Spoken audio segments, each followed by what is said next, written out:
Telugu Desam party కార్యకర్తలతో సమావేశమైన Telugu Desam party అధినేత చంద్రబాబు గారు నిన్న కొన్ని కీలకమైనటువంటి వ్యాఖ్యలు చేయడం జరిగింది.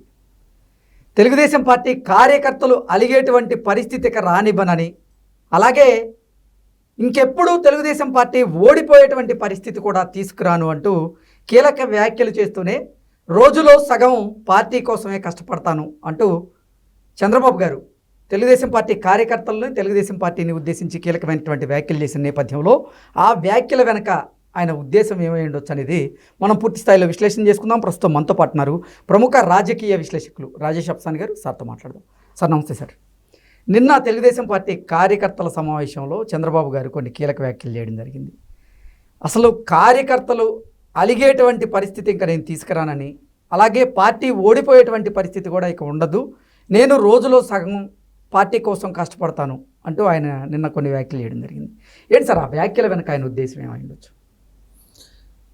సహజంగా చంద్రబాబు నాయుడు గారి మీద ఉన్న ఒక ప్రధాన ఆరోపణ ఏంటంటే, సార్ చంద్రబాబు నాయుడు గారు ప్రతిపక్షంలో ఉన్నప్పుడు పూర్తి స్థాయి రాజకీయ నాయకుడిగా వ్యవహరిస్తాడు. ఒక్కసారి అధికారంలోకి వచ్చిన తర్వాత ఆయన పూర్తి స్థాయి పాలకుడిగానే వ్యవహరిస్తాడు తప్ప రాజకీయ నాయకుడిని, రాజకీయాల వల్లే నాకు ఈ అవకాశము, ఈ అధికారము దక్కిందనే విషయాన్ని విస్మరిస్తారు. ఓకే, ముఖ్యమంత్రిత్వానికి ఇచ్చిన ప్రాధాన్యత పార్టీ అధ్యక్షుడిగా పార్టీని కూడా సమన్వయం చేసుకోవడంలో అంతటి సమప్రాధాన్యత ఇవ్వరు అని చెప్పని అనుభవపూర్వకంగా కూడా నిర్ధారణ అయింది. అంటే గతంలోనూ జరిగింది. ఓకే, కనీసం ఈసారైనా సరే ఆయన గత అనుభవాలను దృష్ట్యా ఈ ఎన్నికలలో నెగ్గిన తర్వాత అయినా సరే, ముఖ్యమంత్రిగా బాధ్యతలు చేపట్టిన తర్వాత మళ్ళీ రాబోయే ఎన్నికలను కూడా దృష్టిలో పెట్టుకొని ఇవాళ ఆయన పదే పదే చెప్తూ ఉన్న అంశం ఏంటి? స్థిరమైన ప్రభుత్వం కొనసాగాలి. ఇవాళ గుజరాత్లోనో ఒరిస్సాలోనో వాళ్ళు అనుకున్న లక్ష్యాల వైపు ఆ పాలన కొనసాగలుగుతుంది అని అంటే పలు దఫాలు ఆ ప్రభుత్వాలనే ప్రజలు ఎన్నుకోవటం వల్ల మాత్రమే అది సాధ్యపడతా ఉంది. కానీ మన దగ్గర ఒక అభివృద్ధి ప్రణాళికలు రచించి వాటిని అమలు చేయటం మొదలుపెట్టిన తర్వాత ప్రజా తీర్పు భిన్నమయంగా రావటం వల్ల తర్వాత వచ్చిన ప్రభుత్వాలు వాటిని కొనసాగించటం లేదు.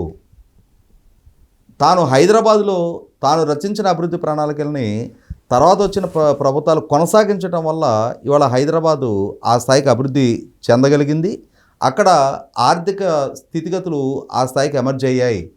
కానీ జగన్మోహన్ రెడ్డి గారు లాంటి పాలకుడు ఆంధ్రప్రదేశ్ రాష్ట్రంలో ముఖ్యమంత్రిగా తన సక్సెసర్గా ఒకసారి బాధ్యతలు చేపట్టిన తర్వాత తన ప్రణాళికలను స్తంభింపజేసిన పర్యవసానం రాష్ట్ర బ్రాండింగ్ దెబ్బతింది. రాష్ట్ర ఆర్థిక స్థితిగతులు కూడా కుంటుపడ్డ నేపథ్యంలో మళ్ళీ తిరిగి ప్రజలు తనకు అవకాశం ఇచ్చిన నేపథ్యంలో రాబోయే 2029, 34ని కూడా దృష్టిలో పెట్టుకొని తన పాలన జరగాలి, తన రాజకీయ వ్యూహాలు కూడా అమలు జరగాలి అని చెప్పని ఆయన ప్రజలను అప్పీల్ చేస్తూ ఉన్నారు. ఎస్, ప్రజలను అప్పీల్ చేస్తున్నారు. సరే, మీ పార్టీ యంత్రాంగం ఏమనుకుంటుంది? మీ పార్టీ నాయకత్వం అంటే మీ దిగు స్థాయి నాయకత్వం ఏమనుకుంటున్నారు?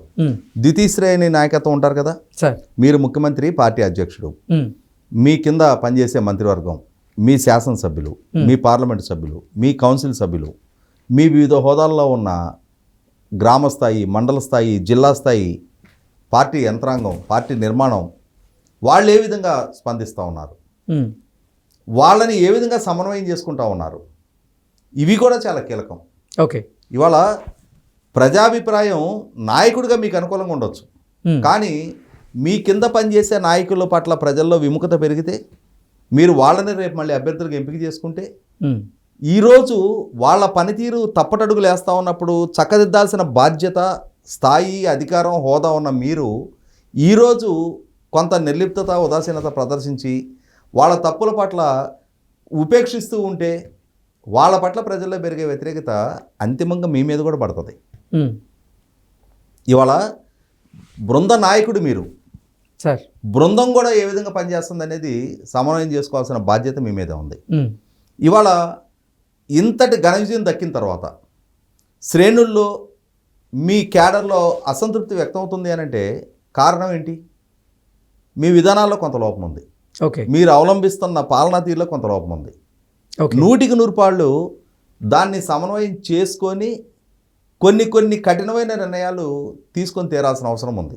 ఉమ్, ఇవాళ 2019 నాటి ఓటమికి 2024 నాడు ఎన్డీఏ కూటమికి దక్కిన ఈ విజయం వెనక సుమారుగా 40-50 లక్షల అదనపు ఓట్లు కారకమైనవి. ఉమ్, ఈ 40-50 లక్షల అదనపు ఓట్లలో జనసేన బలం ఉంటుంది, సరే. అలాగే న్యూట్రల్ ఓటర్ల బలం ఉంది. ఉమ్, ఈ న్యూట్రల్ ఓటర్లు 2019 నాడు మీ పట్ల ఎందుకు విముఖత ప్రదర్శించారు, ఇవాళ మీ పట్ల సానుకూలత ఎందుకు ప్రదర్శించారు, ఉమ్, వాళ్ళ ఆలోచనలు ఏంటి, వాళ్ళు ఏం కోరుకుంటున్నారు మీ నుంచి, పాలకుడుగా వాటిని పరిష్కరించడం మీద దృష్టి పెట్టాలి. ఉమ్, అదే సందర్భంలో మీ శ్రేణులు గత 5 సంవత్సరాలు జగన్మోహన్ రెడ్డి పాలనా హయాంలో వాళ్ళు ఎదుర్కొన్న అవమానాలు, ఉమ్, వాళ్ళకి ఎదురైన కష్టాలు, వాళ్ళ ఆర్థిక మూలాల మీద పడిన దెబ్బ, వాళ్ళు కోల్పోయిన ఉపాధి అవకాశాలు, ఉమ్, వాళ్ళ ఆత్మాభిమానం దెబ్బతిన్న తీరు, వాళ్ళు ఎదుర్కొన్న కేసులు, అరెస్టులు, వాళ్ళ మీద జరిగిన దాడులు, దౌర్జన్యాలు, వీటన్నిటి నేపథ్యంలో ఖచ్చితంగా మీ శ్రేణులు రాజకీయ పరంగా మీ వైపు నుంచి చర్యలు ఆశిస్తారు. ఉమ్, ఆనాడు తనకు అధికారం ఉంది కాబట్టి మమ్మల్ని ఇన్ని వేధింపులకు గురి చేస్తున్నప్పుడు, ఇవాళ మా రెక్కల కష్టంతో మీకు అధికారం కట్టబెట్టినప్పుడు మీ వైపు నుంచి మమ్మల్ని కూడా పరిగణలోకి తీసుకొని మా మనోభావాలకు అనుగుణంగా నిర్ణయాలు జరగాలి అని చెప్పని శ్రేణుల వైపు నుంచి కూడా ఆశిస్తారు. అవును. దానికి కూడా సమాధానం చెప్పాల్సిన బాధ్యత మీ మీద ఉంటుంది. ఉమ్, అయితే ఇక్కడ చంద్రబాబు నాయుడు గారి ఆలోచనని ఈ విషయంలో శ్రేణులు ప్రదర్శిస్తున్న యాంగ్జైటీ విషయంలో నాకు కూడా కొంత భిన్నాభిప్రాయాలు ఉన్నాయి. ఓకే. అంటే చాలా వేగంగా చర్యలు ఉండాలి అని చెప్పని శ్రేణులు ఆశిస్తున్నారు. ఉమ్, అయితే ఇక్కడ జగన్మోహన్ రెడ్డి గారి పాలనా హయాంలో అచ్చెన్నాయుడు గారి దగ్గర నుంచి మొదలుపెట్టి జేసీ ప్రభాకర్ రెడ్డి గారి దాకా వరుస క్రమంలో అరెస్టులు చేసుకుంటూ వెళ్ళారు. సరే. ఒక్కొక్క జిల్లాలో ఉన్న సీనియర్ నాయకులందరినీ కేసుల పేరిట వేధింపులు గురి చేశారు, అరెస్టులు చేశారు, వాళ్ళ ఆర్థిక మూలాలు దెబ్బతీసే ప్రయత్నం జరిగింది. ఇలా రకరకాల సంఘటనల్లో బాధితులుగా చాలామంది నాయకులు మారారు. అవును. బాధించిన వ్యక్తి జగన్మోహన్ రెడ్డి పట్ల ప్రజల పర్సెప్షన్ ఏంటి అనేది మొన్న ఎన్నికల్లో తేటతెల్లమైంది. ఉమ్, బాధితులుగా మారిన నాయకుల పట్ల ప్రజల పర్సెప్షన్ ఏంటి అనేది కూడా మొన్నటి ఎన్నికల్లో ప్రజల ఆశీస్సులు వాళ్ళకి దక్కడంతో వ్యక్తమైంది. ఉమ్, ఇటువంటి పరిస్థితుల్లో జగన్మోహన్ రెడ్డి చేసిన తప్పే చంద్రబాబు నాయుడు గారు కూడా చేయాలా, ఉమ్, లేదు చేసిన తప్పులని, వాళ్ళ వల్ల జరిగిన అవినీతిని, వాళ్ళ వల్ల జరిగిన అరాచకాలని, వాళ్ళ వల్ల జరిగిన ఉల్లంఘనల్ని, ఆక్రమణల్ని, వాళ్ళ పాలనలో జరిగిన తప్పొప్పుల్ని ఉమ్, శాస్త్రీయ దృక్పథంతో చట్టబద్ధంగా విచారణ చేసి వాళ్ళ తప్పుల్ని ఎస్టాబ్లిష్ చేసి ప్రాపర్ డాక్యుమెంటల్ ఎవిడెన్స్ తోటి చట్టం ముందు వాళ్ళని దోషులుగా నిలబెట్టాలా. ఉమ్, ప్రభుత్వం ఈ దిశను ఎంచుకుంది. ఓకే. ఇదే సహేతుకం అని చెప్పని నా భావన కూడా. ఓకే. అంతేగాని వాళ్ళు మా మీద కక్ష సాధింపు చర్యలకు పాల్పడ్డారు కదా, మేము కూడా అదే విధమైన కక్ష సాధింపు చర్యలకు పాల్పడుతున్నాము అన్న సంకేతం వాళ్ళ పట్ల సానుభూతి పెంచుద్ది. ఉమ్, వాళ్ళ తప్పును కనుక ప్రజల్లో చర్చనీయాంశం చేస్తే, వాళ్ళు చేసిన తప్పు ఇది అని చట్టం ముందు ఎస్టాబ్లిష్ చేసి ప్రాపర్ డాక్యుమెంట్ ఎవిడెన్స్ తోటి వాళ్ళని బుక్ చేయగలిగినప్పుడు 100% వారి పట్ల సానుభూతి వ్యక్తం కాదు. అదే సందర్భంలో శ్రేణులు ఆకాంక్షించే విధంగా మిమ్మల్ని వేధింపులకు గురి చేసిన వాళ్ళ పట్ల చట్టపరంగా చర్యలు తీసుకున్నట్టుగా కూడా అవుతుంది. ప్రభుత్వం ఆలోచన చేస్తున్న ఆ విధానాన్ని అయితే నేను కూడా సమర్థిస్తా. ఓకే. అయితే ఇక్కడ ఇంకా కొంత కంప్లైంట్ శ్రేణుల నుంచి ఉంది. ఉమ్, వైసీపీ నుంచి కొత్తగా ఎన్నికలకు ముందు జాయిన్ అయిన వాళ్ళకి, ఎన్నికలకు తర్వాత వచ్చి జాయిన్ అవుతున్న వాళ్ళకి ఇచ్చిన ప్రాధాన్యత మొదటి నుంచి లాయల్గా పార్టీకి అంకితమై ఉండి క్రైసిస్ పీరియడ్లో పార్టీకి అండదండలు అందించిన శ్రేణుల పట్ల నాయకత్వం ప్రాపర్గా స్పందించడం లేదు అన్న ఆరోపణ. ఉమ్, ఇది 100% ఆక్షేపణీయం. ఓకే. ఇవాళ దశాబ్దాల తరబడి పార్టీకి అంకితమై ఉండి పార్టీ సేవలో నిమగ్నమై ఉండి పార్టీ ఎవరికి టికెట్ ఇస్తే వాళ్ళ పట్ల అంకిత భావంతో వాళ్ళని సొంతింటి మనుషుల్లాగా భుజాలకి మీద మోసి ఎన్నికల్లో నెగ్గించుకొని ఇవాళ ఈ స్థాయి అవకాశం కల్పించిన నాయకులు ఆ స్థాయి దక్కటానికి కారకులైన శ్రేణుల విషయంలో నిర్లక్ష్య ధోరణి ప్రదర్శిస్తే మాత్రం ఎట్టి పరిస్థితుల్లో క్షమించడానికి వీల్లేదు. ఉమ్, ఆ విధంగా వ్యవహరిస్తున్న ఏ స్థాయి నాయకుడైనా సరే వాళ్ళని టాలరేట్ చేయాల్సిన నెస్టీ లేదు. ఓకే. నాయకత్వం ఆ విధమైన వ్యవహార శైలి కనపరుస్తున్న నాయకులు ఉమ్, ఆ విధమైన ఫిర్యాదులు వ్యక్తమవుతున్న ప్రాంతాల్లో వాళ్ళని ఐడెంటిఫై చేసి శ్రేణులకి ఆ నాయకత్వానికి మధ్య సమన్వయాన్ని సాధించి తీరాల్సిన బాధ్యత నాయకత్వం మీద ఉంటుంది. సార్, అందులో భాగంగానే చంద్రబాబు గారు కూడా ఈ మధ్య కాలంలో కొంతమంది ఎమ్మెల్యేలని పిలిచి హెచ్చరించినట్లుగా కూడా కొన్ని వార్తలు చూస్తూ ఉన్నాం. అంటే ఆ రకంగానే ప్రయత్నం జరుగుతుందంటారా పార్టీలో? చాలా కఠినంగా జరగాల్సిన అవసరం ఉంది. ఓకే. ఇక్కడ గమనించుకోవాల్సింది ఏంటంటే గత సంవత్సర కాలపు ఎన్డీఏ కూటమి పరిపాలన ప్రజల ఆకాంక్షలకు అనుగుణంగానే పరిపాలన జరుగుతూ ఉంది. ప్రస్తుతం ఉన్న ఆర్థిక స్థితిగతుల దృష్ట్యా, ప్రభుత్వానికి ఉన్న లిమిటేషన్స్ దృష్ట్యా ప్రభుత్వం చాలా మెరుగ్గానే పరిపాలిస్తూ ఉంది. అయినా సరే తాము సాధించిన విజయాలు ఇవి అని చెప్పని ప్రాపర్గా ప్రజలకు కమ్యూనికేట్ చేయడంలో తెలుగుదేశం పార్టీ ముందస్తుగా ఫెయిల్ అవుతూ ఉంది. అదే సందర్భంలో తమ మీద అంటే 11 స్థానాలకు పరిమితమైన వైసీపీ పార్టీ తన సోషల్ మీడియా ద్వారా, తన సొంత మీడియా ద్వారా, అలాగే వైసీపీ నాయకత్వం ద్వారా తమ పైన చేస్తున్న ఆరోపణలని తిప్పికొట్టడంలో కూడా తెలుగుదేశం పార్టీ కొంత విఫలం చెందుతూ ఉంది. ఏంటి సార్ కారణం ఏంటి? కారణం ఏంటి అంటే ఇక్కడ ఒక అంశం చెప్తాను నేను సార్. తెలుగుదేశం పార్టీలో సమర్థమైన నాయకత్వానికి ఏం కొదవలేదు.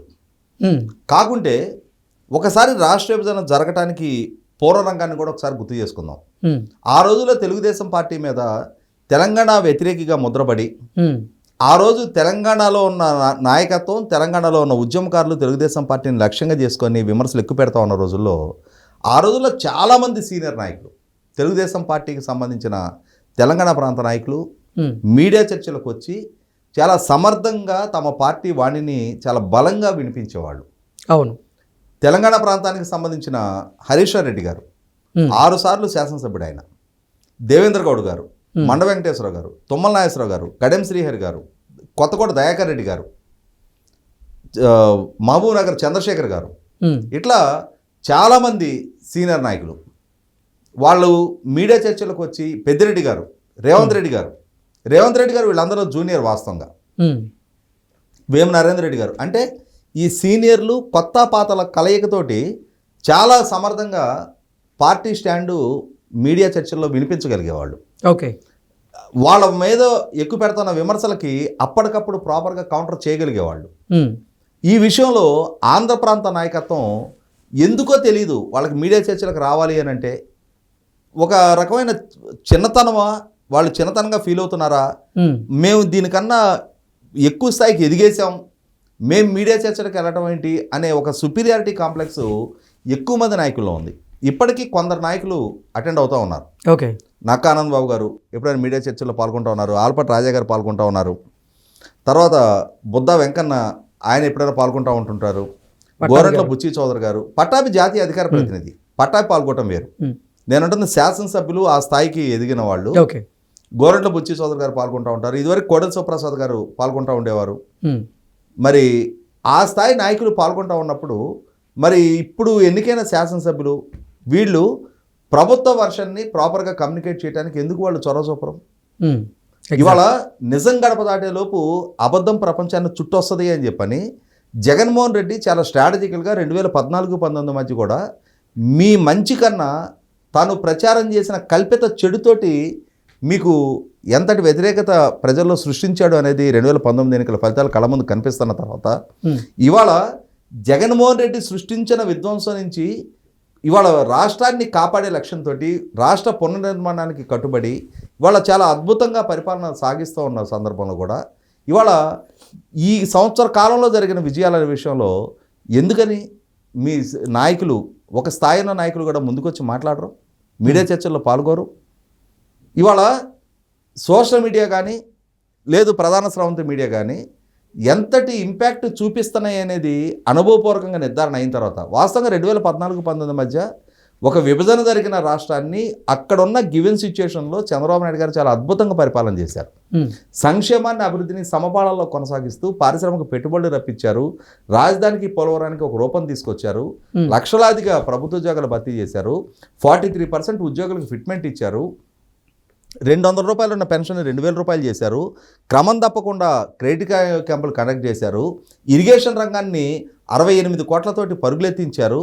అయినా సరే ఆ రోజు వీళ్ళు చేసిన సంక్షేమాన్ని, అభివృద్ధిని ప్రాపర్గా ప్రజలకి చెప్పక జగన్మోహన్ రెడ్డి చేసిన విషప్రచార ప్రభావంలో ప్రజలు పడిపోయి ఆ రోజు జగన్మోహన్ రెడ్డికి అంతటి విజయం దక్కింది అని అంటే జగన్మోహన్ రెడ్డికి వ్యూహకర్తలుగా పనిచేసిన వాళ్ళు సాధించిన విజయం ఎంత ఉందో తెలుగుదేశం పార్టీ వైఫల్యాలు అంతగా ఇంపాక్ట్ చూపినాయి. అదే పరిస్థితులు ఇవాళ ఇన్ని విజయాలు ఈ సంవత్సర కాలంలో నమోదవుతా ఉన్నా వీటిని ప్రాపర్గా ప్రచారం చేసుకోవడంలో నాయకత్వ పరంగా జరుగుతున్న వైఫల్యం ఒక కారణం. ఇవాళ వైసీపీ పార్టీ ఇవాళ ప్రతిపక్షానికి పరిమితమైన స్థితిలో ఎంతమంది అధికార ప్రతినిధులు నియమించుకుంది? ఇవాళ తెలుగుదేశం పార్టీ నుంచి ఎంతమంది అధికార ప్రతినిధులు ఇవాళ మీడియా చర్చల్లో ఎఫెక్టివ్గా మాట్లాడుతున్నారు? ప్రాపర్గా ప్రత్యర్థుల నుంచి ఎక్కువ పెడుతున్న విమర్శల్ని ప్రాపర్గా అప్పటికప్పుడు హేతుబద్ధంగా కౌంటర్ చేయగలుగుతూ ఉన్నారు. ఈ విషయంలో 100% కొంత ఫెయిల్యూర్, కొంత కాదు చాలా ఫెయిల్యూర్ కనిపిస్తూ ఉంది. వీటిని అన్నింటినీ చక్కదిద్దుకోవాల్సిన అవసరం ఉంది. ప్రాపర్గా పార్టీ మెసేజ్, ప్రభుత్వ మెసేజ్ ప్రజలకి చేరువ చేయాల్సిన బాధ్యత ఉంది.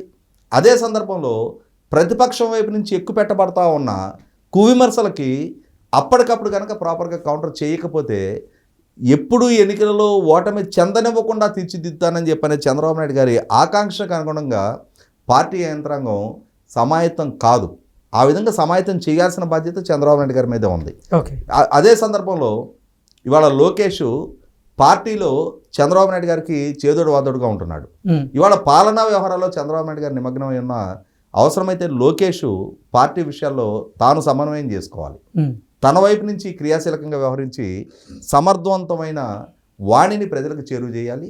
అదే సందర్భంలో ప్రతిపక్షం వైపు నుంచి ఎక్కువ పెట్టబడతా ఉన్న అర్థం పర్థం లేని అసంబద్ధ విమర్శలకి శాస్త్రీయబద్ధంగా కౌంటర్ చేయాల్సిన నెస్టీ ఉంది.